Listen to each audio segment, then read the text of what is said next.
welcome back to my channel. So today we are going to be testing out and reviewing the Jaclyn Cosmetics Blurring Skin Tint. This is the Skin Perfecting Blurring Skin Tint. I am going to be testing this out for you. I'm going to be letting you know my honest thoughts on this, and you will have to see till the end to see how I end up liking this guy, because you know I don't want to have any spoilers around here, but you should just stick around and see what I thought about this guy.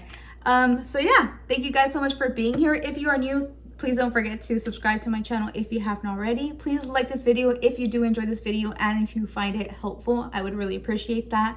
I hope that you guys are all doing well wherever you are. Please let me know in the comments down below where you're from maybe, and if you have tried this product, also let me know. I love you guys, and without further ado, let's get into today's review. Alrighty, so we are jumping in right into the product. This is the Jaclyn Cosmetics. This is a Skin Perfecting Blurring Tint, and I picked up the shade Light Medium. And this skin tint is supposed to blur like your pores, smooth out imperfections. It's also claiming to being a natural finish. So this is what the bottle looks like. First impression on the bottle, I feel like this is really nice and luxurious looking, but it is just your traditional plastic, so it's very lightweight and it's nice. And one thing that I actually noticed when I first got this in the mail was that the bottle, if you look at it closely in the bottom, you can see that there's like a little pump. You can see where the product ends, which I really like. I like to know how much I have in the bottle, which this has a airless pump. So I'm guessing as I use the product and as it, you know, as I go through the product, basically, it will probably move up, and then you can actually see how much product you have left when you're running low.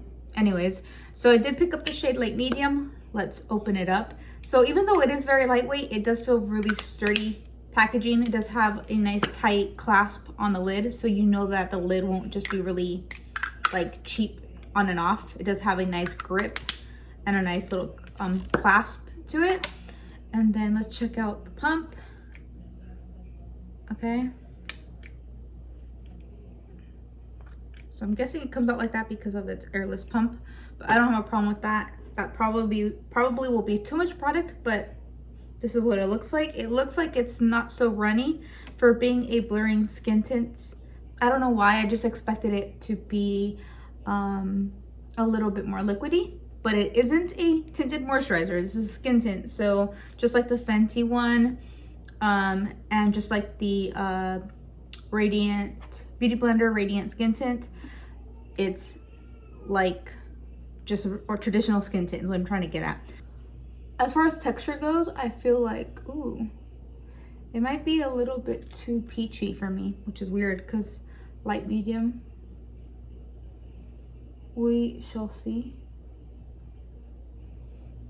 Anyways, what was I saying? Oh, that it is a skin tint. It's not a moisturizer. I mean, it's not claiming to be just a traditional like sunscreen, traditional moisturizer type of product, but it is a little bit thicker than I'm like expecting. You see that how it kind of holds its form? We'll see. But yeah, this retails for $34, which I feel like is traditional Sephora price point for skin tints. And it has 1 fluid ounce. So you do get enough product. I don't think that for what you're paying for, you're not getting enough product. I definitely think that it is enough. I feel like it will take some time to get through the bottle. 1 ounce is a lot of product.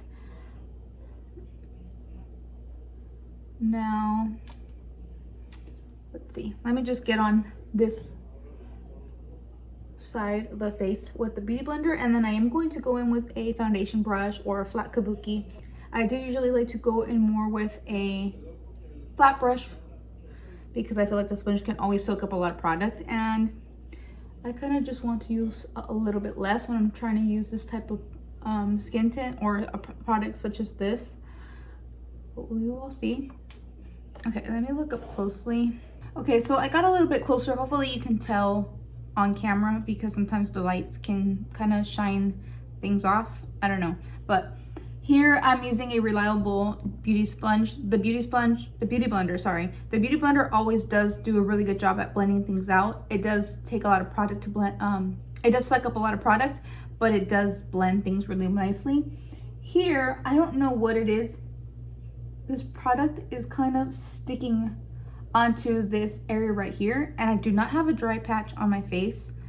Typically product can kind of just sit on top of the face when you have like a dry patch. For me being dry skin type, I feel like that could be the case sometimes too.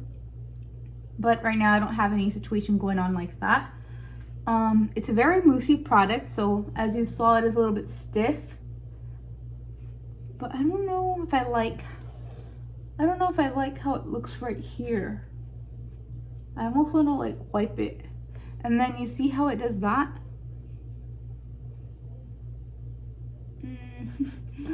I don't know.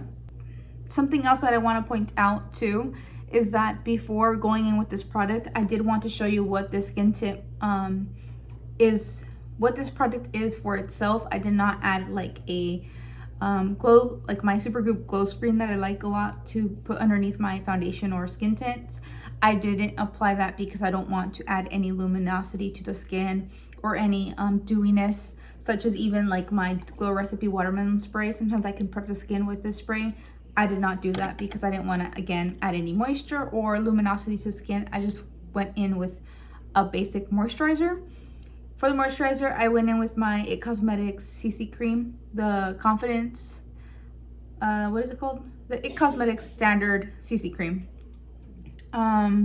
which is a reliable moisturizer for me. So I'm not sure why it's kind of acting funky with it.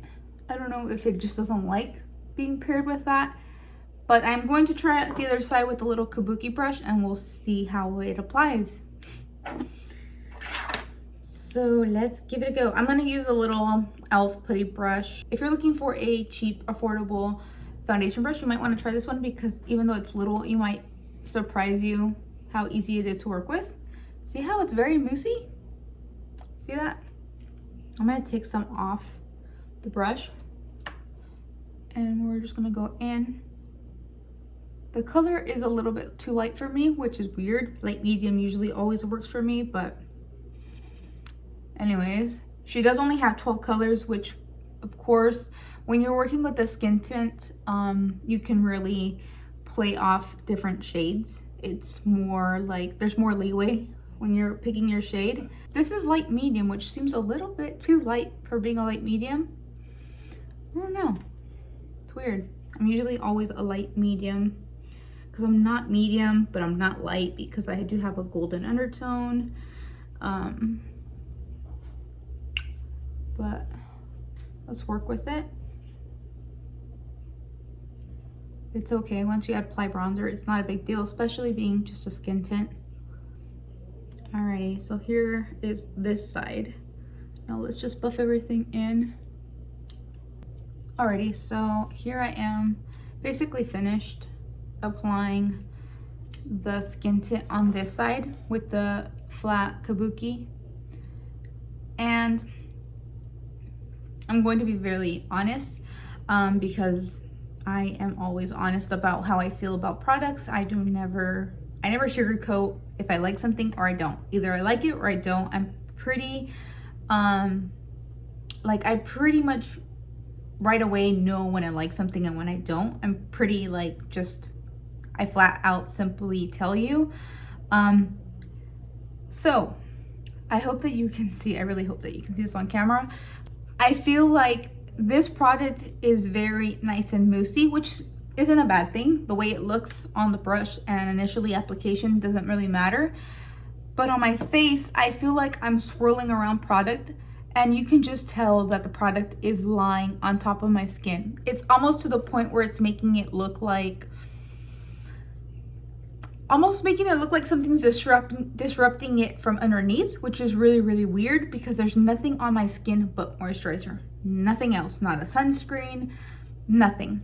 So I always like to wash my face right before filming. I will cleanse my face, moisturize. When I'm trying a new like base product such as the one we're trying today, I don't ever go in with any other product but a moisturizer. That's it. And it looks, if you can tell really closely, it looks like the product is sitting right on top of my skin. Why isn't it like melting into the skin? I don't know. It shouldn't look like this. I mean, I've been trying to blend it with the brush. I've been trying to blend it with my beauty blender, which always really gets things nice and blended out, especially a beauty blender. Like, we're not talking about a dupe sponge. We're talking about a beauty blender. And we're getting up and close and personal. See right here? What's happening there? I don't have, okay, see? Like, what is that? Positively sure you can see that, how it's lifting. It's almost like crumbling. From far away, I'm like, wow, my skin doesn't look that bad. It evened out the skin tone. It is a skin tint. It evened out the complexion, took away my redness. Everything looks nice and good, and it didn't really cover up much because it is a skin tint. We can always layer. I got to the point where I don't even want to layer more skin tint because it's so thick, but yet it's not blending out and melting into the skin.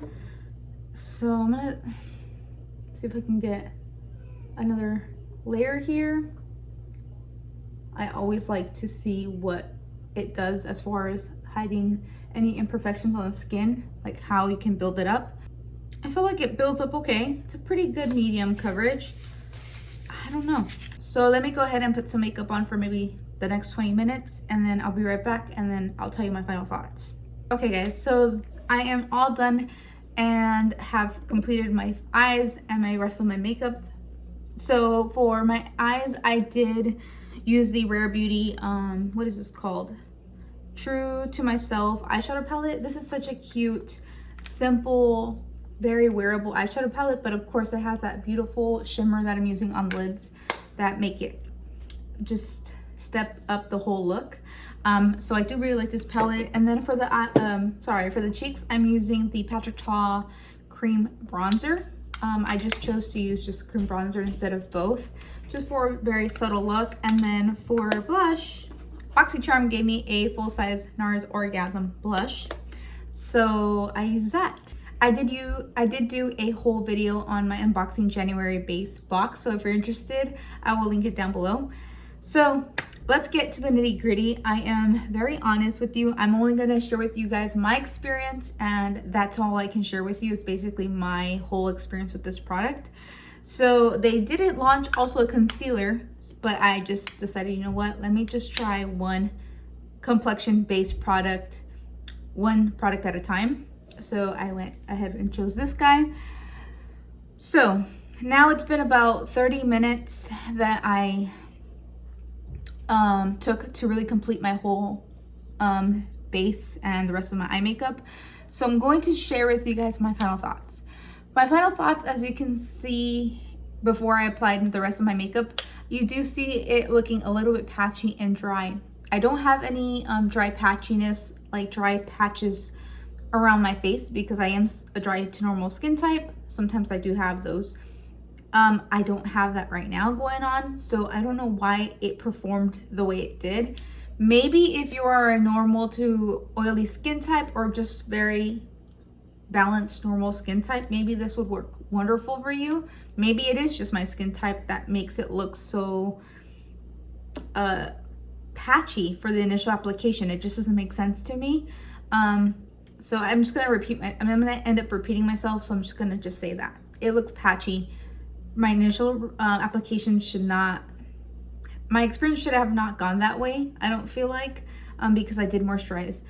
For initial application, it shouldn't look the way it did. So that's just my personal opinion and my experience. I hope that you guys enjoyed and found this video helpful. Please let me know in the comments down below if you have tried it, this blurring skin tint. What are your experiences with this, and have you tried it more than once? Have you tried the concealer? Let me know in the comments down below. I love you guys all so much. That is it for my video. I am going to be having another video very soon on the e.l.f. primer, because I've been seeing it everywhere over TikTok and Instagram, comparing it to the Milk Makeup primer. So I will be having that. Actually, I have it right here. I will be doing a video on this primer very soon, comparing it, and yeah, I shall see you guys very soon. I love you. Please don't forget to subscribe to my channel if you have not already. And I'll see you guys in my next video. Bye.